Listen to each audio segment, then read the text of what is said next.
Inilah kisah sedih wafatnya cucu Nabi Muhammad yang dibantai di padang Karbala. Dahulu, Nabi Muhammad memiliki dua cucu kesayangan yang bernama Sayyidina Hasan dan Hussein. Keduanya lahir dari pernikahan sahabat Ali bin Abi Thalib dan Fatimah putri Nabi Muhammad. Kedua cucu Nabi ini adalah orang yang beriman dan taat kepada Allah Subhanahu wa Ta'ala.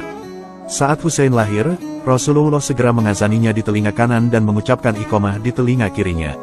Oleh karena itu, setiap orang tua disunahkan untuk mengazankan anak mereka yang baru lahir, supaya kalimat pertama yang didengar anak baru lahir adalah kalimat thayyibah. Namun ketika dewasa, Sayyidina Hussein tumbuh di masa situasi politik yang sedang memanas. Badai fitnah, adu domba, pemberontakan, perebutan kekuasaan dan peperangan banyak terjadi di tengah-tengah umat muslim. Di mana, benih kekacauan ini sudah mulai muncul di masa kekhalifahan sebelumnya, tepatnya setelah wafatnya Nabi Muhammad SAW.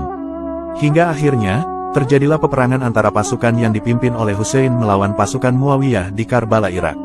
Adapun penyebab perang Karbala adalah, yaitu penolakan Sayyidina Hussein bin Ali untuk mendukung pemerintahan Yazid bin Muawiyah sebagai khalifah kedua Bani Umayyah. Namun sebenarnya, perang Karbala berakar dari permasalahan antara Khalifah Ali bin Abi Thalib dan Muawiyah bin Abu Sufyan. Pada hari Asyura, tepatnya tanggal 10 Muharram, Sayyidina Hussein membawa pasukannya yang berjumlah 72 orang untuk berperang melawan pasukan Muawiyah yang berjumlah 5.000 orang. Namun saat perang berlangsung, Sayyidina Hussein beserta pasukannya tidak mendapatkan pasokan minuman sama sekali karena jalan menuju sungai Efrat ditutup oleh pasukan Muawiyah. Menjelang sore di tengah kehausan, musuh bertindak semakin kejam. Tanpa memandang lawannya, musuh lantas membunuh putra Sayyidina Hussein yang bernama Ali Ashor yang masih berusia 6 bulan, serta membakar kemah-kemah perempuan dan anak. Ribuan pasukan Muawiyah lantas berhasil mengepung Sayyidina Hussein dan pengikutnya, hingga akhirnya Sayyidina Hussein pun kalah dan syahid. Parahnya, pasukan Muawiyah sambil menunggang kuda lantas menginjak-injak jasad Sayyidina Hussein dan pasukannya. Selanjutnya, mereka pun memenggal kepala Sayyidina Hussein lalu ditancapkan di ujung tombak dan diarak sejauh 965 km. Tidak hanya itu, di belakangnya juga terdapat wanita dan anak-anak dalam keadaan terikat yang diseret mengikuti jalan. Imam Ibnu Katsir juga menyebutkan, bahwa Sina bin Anas bin Amr Nahai adalah orang yang membunuh Sayyidina Hussein dengan tombak, kemudian ia menggorok leher Sayyidina Hussein dan menyerahkannya kepada Khawali bin Yazid.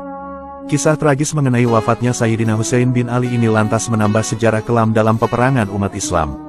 Di mana, kian banyak firqah-firqah dan perpecahan dalam Islam yang bermunculan, diantaranya yaitu pecahnya aliran Islam Sunni dan Syiah. Orang-orang yang menghabisi cucu kesayangan Nabi Muhammad itu benar-benar keterlaluan. Padahal, Nabi Muhammad pernah bersabda, orang yang mencintai Hasan dan Hussein benar-benar mencintaiku, dan orang yang membenci keduanya benar-benar membenciku. Hadis riwayat An-Nasai. Selain itu, Nabi Muhammad juga sangat mencintai Hasan dan Hussein dan keduanya kelak akan menjadi pemimpin para pemuda di surga. Beliau bersabda, Hasan dan Hussein adalah penghulu dari para pemuda di dalam surga. Hadis riwayat At-Tirmizi. Perang Karbala merupakan perang yang sangat menyedihkan dalam sejarah Islam. Pasalnya, cucu kesayangan Nabi Muhammad yang disabdakan Nabi menjadi pemimpin para pemuda di surga dihabisi oleh orang-orang yang haus akan kekuasaan. Tidak hanya itu, kepala Hussein juga dipenggal dan diarak keliling kota oleh penguasa kala itu. Dahulu, peristiwa kelam ini terjadi pada tanggal 10 Muharram tahun 61 Hijriah atau tanggal 10 Oktober tahun 680 Masehi di padang Karbala, Irak. Pertempuran ini sangat tidak seimbang. Pasalnya, pasukan Sayyidina Hussein hanya berjumlah sekitar 72 orang saja, sedangkan pasukan Muawiyah berjumlah 5.000 orang. Dari sini kita bisa belajar, bahwa perebutan kekuasaan dan jabatan itu bisa membuat seseorang buta akan halal dan haram.